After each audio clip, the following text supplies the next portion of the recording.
is this Superman setup, which we didn't know existed. I was looking for paper, header cards, ad sheets, so I really love that stuff. I think it displays awesome with this dispensers. So Jason Ulrich found somebody in Austria that worked in the factory that has a bunch of this kind of stuff, and I got in touch with her too once I found out who she was. And then she sent me an email with a bunch of ad sheets and headers for sale, and this Superman ad sheet happened to be in it.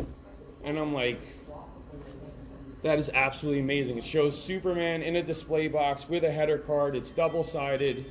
And I'm like, that's absolutely amazing. Have to have it. So once I got it, I called David Welsh because I knew there was a Superman box around.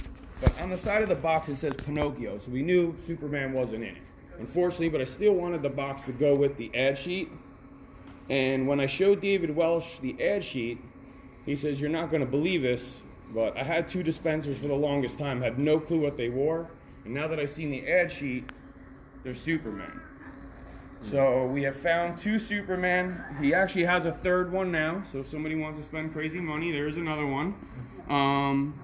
But he came on a football player stem that had the triangle on it, and what I think they were trying to do is the Superman S with the triangle, and then they painted his hair in like Clark Kent, so he really looks more like Clark Kent, but I think maybe they didn't approve it, so it never got done, but we got Superman now, which I think is awesome.